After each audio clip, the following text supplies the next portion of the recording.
Okay, let's unpack this. Today, we're taking a deep dive into the fascinating world of glass and glazing. Hmm. It's a material that, is literally all around us. It shapes our experiences, often without us even really noticing it, despite its, profound impact on our daily lives. It really is everywhere. Exactly. Think about every window you look through, every glass partition in an office, every mirror, or even those subtle glass elements in your home. They're all part of this incredible story. Absolutely. So our mission with this deep dive is to really extract the most important insights from the sources you've shared with us.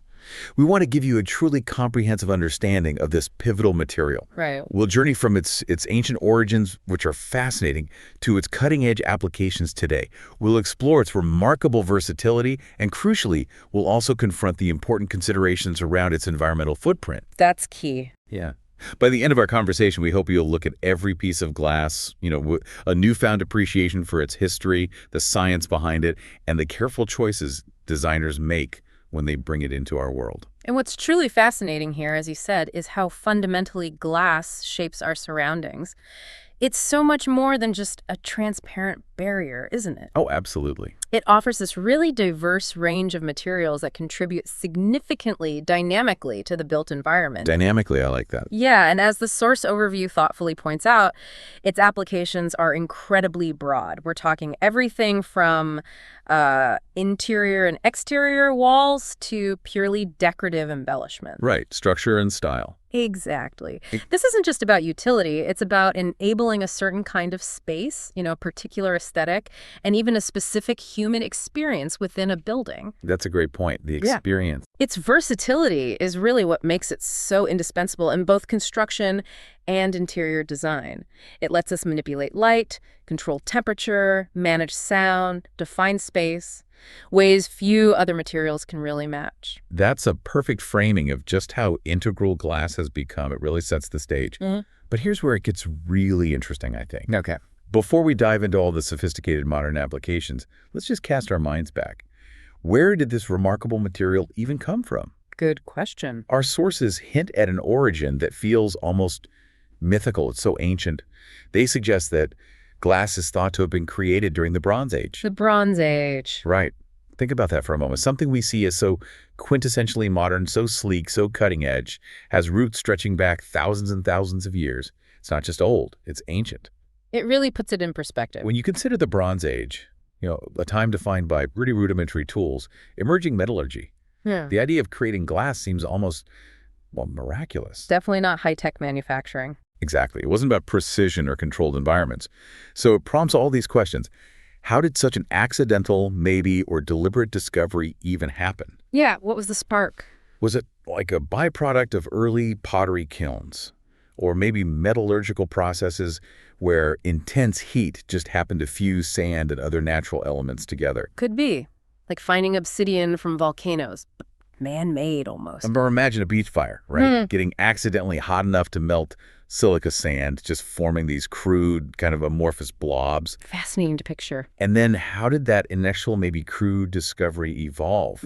What were the very first applications that sort of highlighted its unique properties and set it on this long path? The path to becoming the complex, engineered material we rely on today, capable of such incredibly diverse functions. Well, if we connect this to the bigger picture, it's truly remarkable how a material with such ancient, almost, serendipitous roots has become so utterly indispensable. It really is. And while our specific source material only gives us that brief mention of its historical timeline, just noting the Bronze Age origins, that brevity actually underscores a crucial point for this deep dive. Okay, how so? It's not really about exhaustively tracing every single historical step, but recognizing that this isn't some new invention. This is a material that has continuously adapted, evolved, and somehow remained profoundly relevant across millennia. That's the key, the adaptation.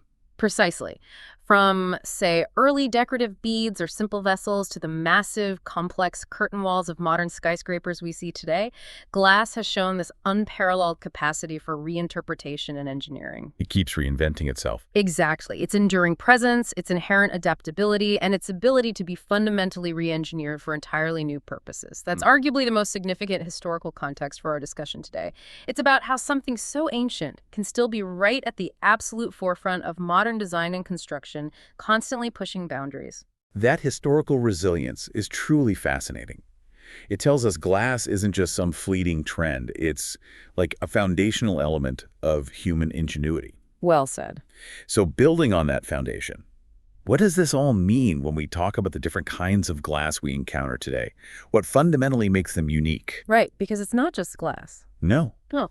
Our sources really drive home this idea that typology, composition, and characteristics are absolutely key to understanding it. It's not a single monolithic material. It's more like a diverse family of materials, isn't it? Each one meticulously engineered, optimized for specific roles. That's exactly right.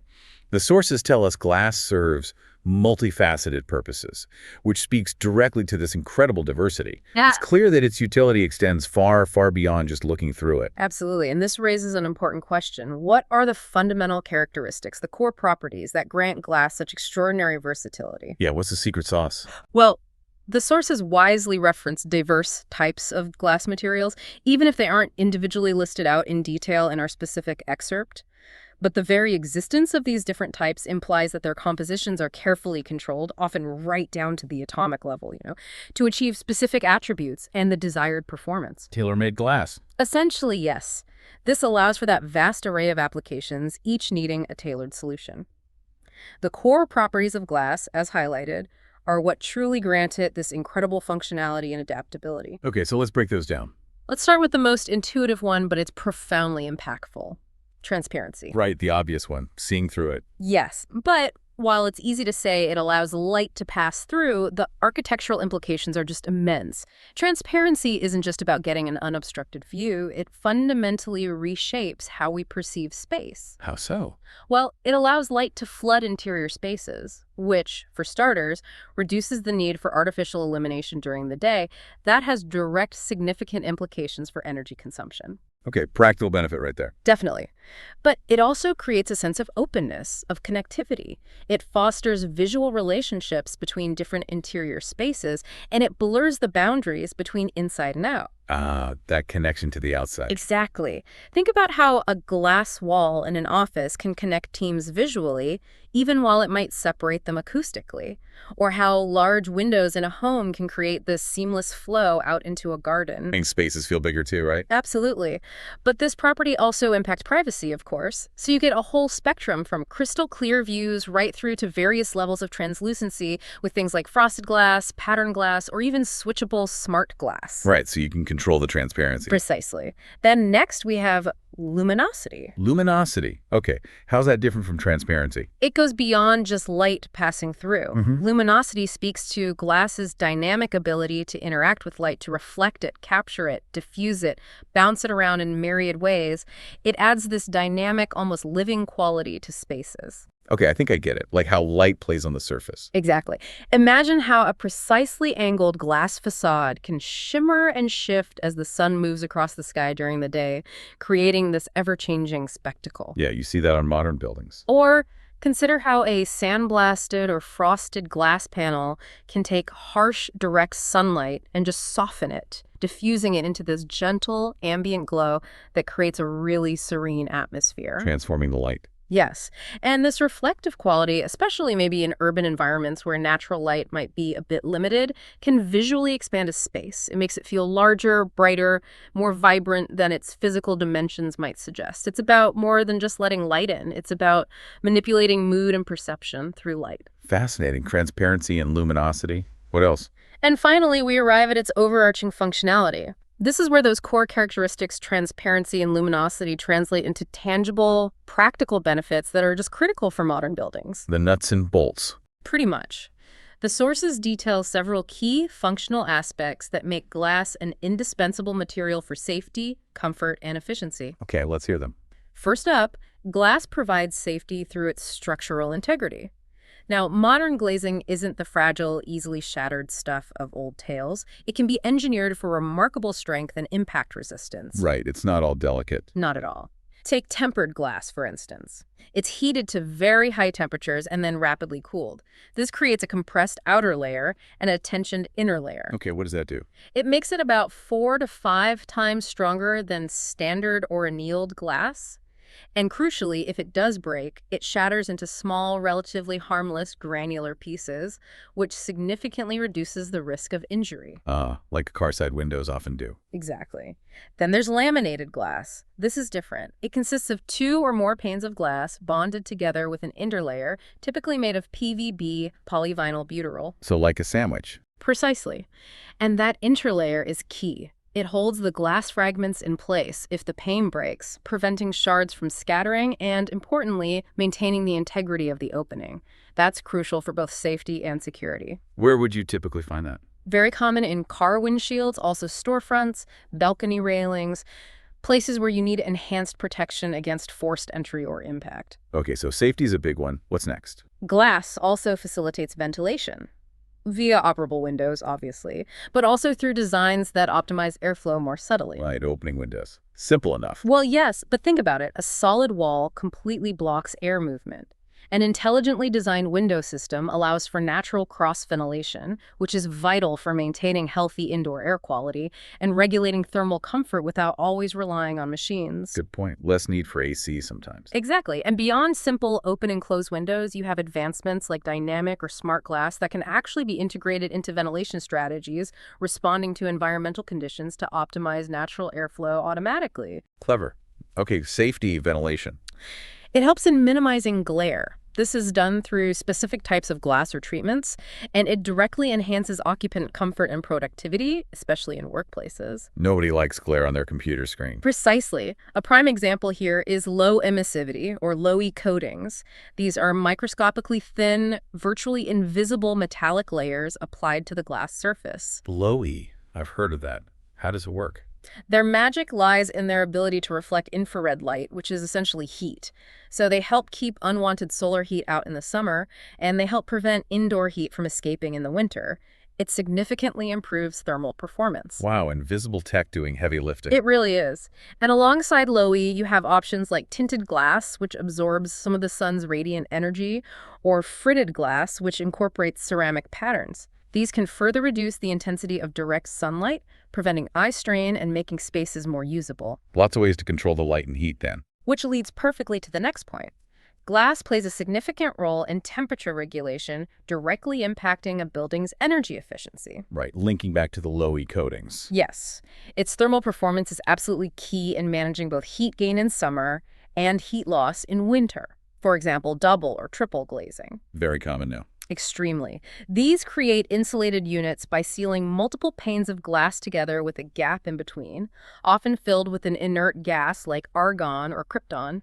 Why the gas? Because those gases are much poorer conductors of heat than just air, so they significantly reduce heat transfer through the window unit. Ah, okay. Better insulation. Exactly. This performance is measured by a window's U value. A lower U value means better insulation, and also its solar heat gain coefficient, or SHGC, which measures how much solar radiation actually passes through. By selecting the right glazing type, you can keep interiors warmer in winter and cooler in summer, drastically cutting the need for excessive heating or air conditioning. Which means substantial energy savings. Huge savings. And finally, sound insulation. Glass for soundproofing. Doesn't seem intuitive. You might not immediately think of it as a robust sound barrier, but specialized glazing can actually be highly effective at blocking or reducing noise transmission. Okay, tell me more. This is especially important in noisy urban areas, near airports, or in buildings where privacy and quiet are paramount. Think hospitals, recording studios, maybe residential spaces near busy roads. So how does glass block sound? Acoustic laminated glass is one key technology. It's designed with a special sound-dampening interlayer, often a softer polymer than the PVB used for safety, that absorbs and dissipates sound waves as they try to pass through. It effectively mutes exterior noise across a wide range of frequencies. Interesting. Does regular double glazing help? Yes, the mass of the glass itself helps, and the air gap in double glazing also contributes. Generally, wider air gaps offer better acoustic performance. So you see, these characteristics, transparency, luminosity, and all these functional aspects, they go far beyond simply seeing through a pane. They directly contribute to the comfort, the safety, the performance, and the energy efficiency of our built environments. It's really a testament to how engineered materials can dramatically enhance our quality of life indoors. That's a fantastic, really detailed breakdown of what glass is and, maybe more importantly, what it's engineered to do. It's clear it's a really sophisticated material system. It truly is. So now that we understand its unique properties, how do these translate into the tangible ways glass literally transforms our spaces? Our sources emphasize its pivotal application in both construction and interior design. It's really not just a material that fills an opening, is it? It's a deliberate design choice that profoundly impacts the feel, the function, even the psychological experience of a room or an entire building. That's a crucial distinction. Yeah, and the source highlights this perfectly, saying glass enables designers to evoke specific eras in aesthetics and create contemporary or timeless spaces that cater to diverse preferences and functional needs. That's incredibly powerful. It's about shaping emotions and experiences through material choice. Indeed. And what's truly fascinating here, building on what we just discussed, is how glass transcends that mere utility to become a core design element that profoundly enriches spaces. Enriches them. Well, it offers this dual benefit, seamlessly combining aesthetic sophistication and practicality. It's not usually a compromise. It's a material that often delivers both simultaneously. This allows designers to achieve their vision without necessarily sacrificing performance. That's the sweet spot. Exactly. Let's consider, for example, its unparalleled ability to foster an open and airy ambiance. Right, making spaces feel bigger. Precisely.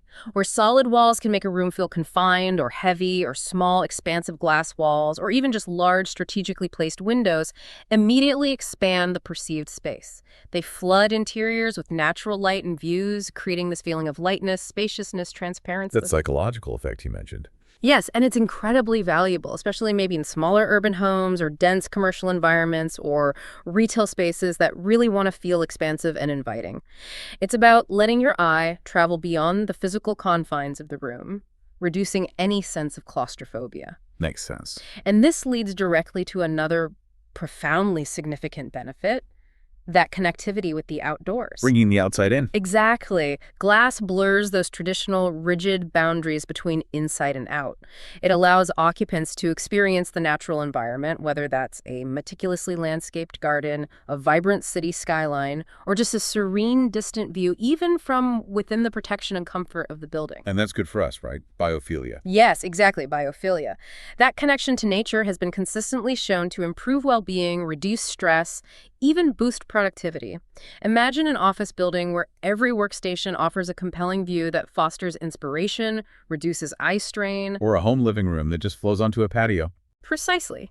Bringing the outside in without sacrificing thermal comfort or security. Glass makes that connection feel effortless, creating this harmonious dialogue between the built world and the natural environment. It's more than just a window then. Much more. Furthermore, glass is incredibly effective at delineating spaces without sacrificing that sense of openness. Like glass partitions. Exactly. You can have a sleek glass partition separating, say, a modern kitchen from a dining area, or a quiet conference room sectioned off from a bustling open-plan office. So you get separation, but not isolation. That's the perfect way to put it. This clever use of glass creates distinct zones for different functions, providing a sense of order and privacy where it's needed, while simultaneously maintaining visual continuity. And it allows natural light to penetrate deeper into the floor plan. Keeping things bright. Yes, it provides that sense of connection, preventing spaces from feeling isolated or cut off. Think about bathrooms. Two elegant glass shower enclosures make the room feel much more spacious compared to an opaque wall or curtain. True. Or display cases in shops. Good example. Glass display cases protect the merchandise while making it highly visible and inviting.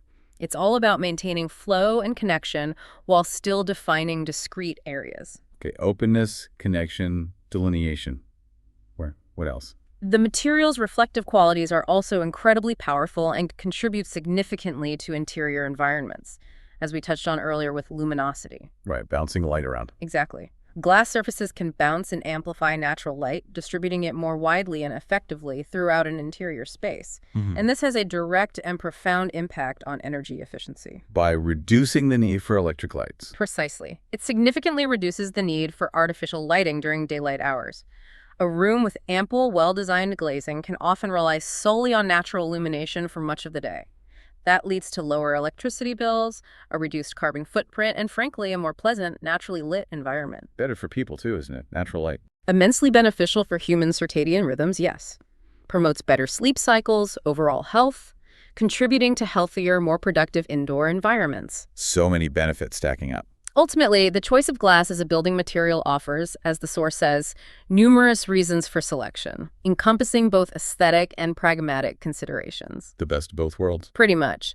From its ability to define a cutting-edge contemporary aesthetic, think sleek, minimalist lines, vast expanses of transparency, to its capacity to create a timeless, classic feel with traditional window styles or even decorative stained glass. Glass is just astonishingly adaptable to nearly any design vision. Sure, it fits everywhere. And pragmatically, all those functional benefits we discussed, enhancing safety, enabling ventilation, controlling glare, optimizing thermal performance, providing superior sound insulation, make it a highly desirable, often essential component in modern construction. It's a material that performs on so many levels. It really does. It makes it an undeniable cornerstone for architects and interior designers who are seeking to achieve both, unparalleled beauty and superior utility in their creations.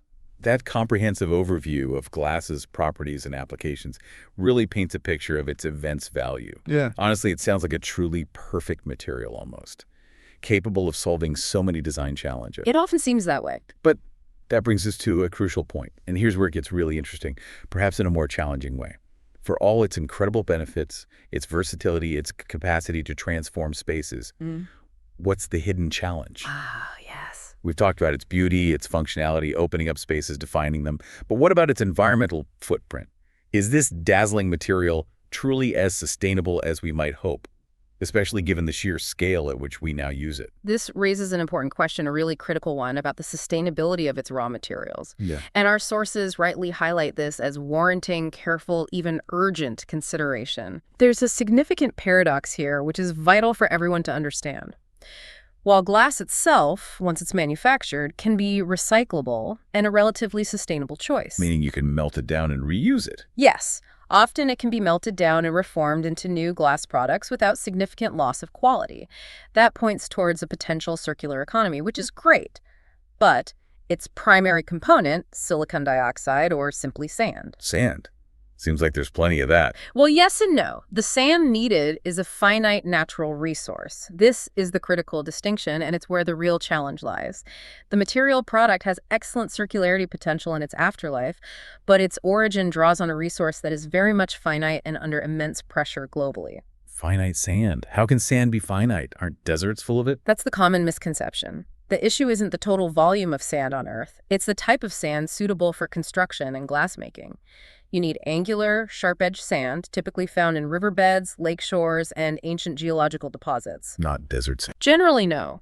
Desert sand is usually too smooth and rounded, worn down by wind erosion, making it unsuitable for binding properly in concrete or melting correctly for high-quality glass. I had an idea. And given the explosive increase in demand for glass and construction, we see more and more towering glass facades, larger windows in homes, vast glass partitions everywhere. It's definitely trending upwards. The sheer volume of the specific type of sand, plus other raw materials like soda ash and limestone, required to produce the vast quantities of glass used globally, is putting immense pressure on these specific finite resources. So we're running out of the right kind of sand. We're depleting accessible sources at an alarming rate, and sand mining, particularly dredging from rivers and coastal areas, has severe ecological impacts. We're talking erosion, destruction of habitats, loss of biodiversity, even impacting coastal defenses and local communities that rely on those ecosystems. Wow, that's quite sobering. It really is. This isn't just some abstract environmental concern.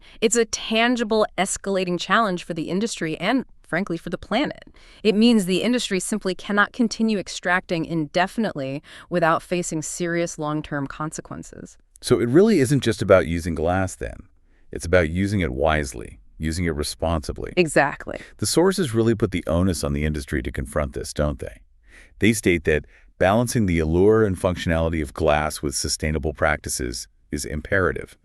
That feels like a very clear call to action. It is. It's pushing for innovation and a deeper commitment beyond just the current manufacturing methods. It feels like we've mastered its beauty and utility, but now we absolutely must master its ecological responsibility, understanding its entire life cycle, from digging up that sand right through to its end of life. Precisely. And the sources offer clear direction on proposed solutions. They urge the industry to explore alternative materials or recycling methods to reduce dependence on finite resources and promote eco-conscious design approaches. So what does that look like in practice? Well, it isn't about abandoning glass. It's far too valuable a material for that. It's about fundamentally evolving how we source it, how we produce it, how we use it, and critically, how we recycle it. Okay. One significant path forward involves investing much more heavily in cullet. Cullet, what's that? Cullet is essentially crushed recycled glass. Using cullet as a primary component in making new glass significantly reduces the need for those virgin raw materials, the sand, the soda ash. Oh, recycling. Exactly. And it also drastically lowers the energy required for melting because cullet melts at a lower temperature than the raw ingredients. So that contributes to a smaller carbon footprint for new glass products. More recycled content is key. Makes sense. Are there other avenues, like alternatives? Yes. Beyond incorporating more recycled content, the industry is also exploring truly innovative alternative materials. Now, this is still quite nascent, but there's research into materials that might mimic glass's properties, transparency, durability, but have a lower environmental impact. Things like transparent wood composites are being investigated. Transparent wood, wow. It's early days, but it aims to diversify our options. Furthermore, it's about promoting circular economy principles for glass within the building life cycle itself. What does that mean, practically? It means designing glass components, like window units or facade panels, for easier disassembly and reuse at the end of a building's life, rather than just smashing them and sending them to landfill, where mixing different glass types makes recycling difficult. Designing for deconstruction. Exactly. It's about thinking of buildings as material banks. Urban mining, some call it, where materials from demolished buildings are seen as valuable resources for new construction. This holistic approach ensures that every stage, from material selection right through to eventual deconstruction, is considered through a lens of environmental stewardship. That's a big shift in thinking. It is. And ultimately, the responsibility for driving this crucial shift falls heavily on those who specify and use the material every single day. Architects, designers, engineers. Yes. As the sources put it, as custodians of the built environment, designers hold a profound responsibility to champion sustainable choices and advocate for mindful usage. They need to mitigate the impact of resource depletion while still harnessing the aesthetic and functional benefits glass offers. So asking the tough questions. Absolutely. Looking beyond the immediate project and considering the broader life cycle impact of the materials chosen. Asking difficult, informed questions about where the glass comes from, the recycled content, the energy intensity of its manufacturing, and what happens to it at the end of a building's life. It's a lot to consider. It is. It's about adopting a truly holistic approach to design that seamlessly integrates environmental ethics with aesthetic excellence and functional goals. We need to ensure that our beautiful, functional buildings don't come at an unacceptable cost to our planet. That's a powerful and, I think, essential call to action. So we've really unpacked glass and glazing today, haven't we? We've covered a lot of ground. Yeah, seeing its incredible journey from, well, a curious Bronze Age discovery, almost accidental perhaps, right through to being an indispensable design element in our modern world. We've explored its remarkable properties, that transparency, the luminosity, and all that multifaceted functionality that allow it to bring light, space, and a profound sense of connection into our built environments, adapting to virtually every conceivable aesthetic and functional need. It's incredibly versatile. But, perhaps most critically, we've also highlighted this pressing need for sustainable practices, acknowledging that even the most versatile and beautiful materials come with significant environmental responsibilities, particularly concerning those finite resources, like that specific type of sand. The paradox is key. It really is. And if we connect all of this to the bigger picture, the material glass, with its profound and pervasive impact on our spaces, but also its inherent challenge of resource scarcity, it really compels us to consider a fundamental question moving forward. Okay, what's that? How will the next generation of designers, engineers, innovators, how will they truly redefine glass? How will they push beyond the current boundaries of manufacturing and application to not only maintain glass's aesthetic and functional allure, but also genuinely embrace comprehensive ecological responsibility? Will we see entirely new compositions, Yeah. ones that are maybe infinitely renewable? Perhaps. Or maybe design methodologies that treat every single pane of glass not as disposable, but as a perpetual resource within a truly circular system. Food for thought. Definitely. So when you next look through a window, maybe consider not just the view it offers or the light it brings in, but also the thousands of years of human ingenuity behind its creation and its vital, complex place in our shared environmental story.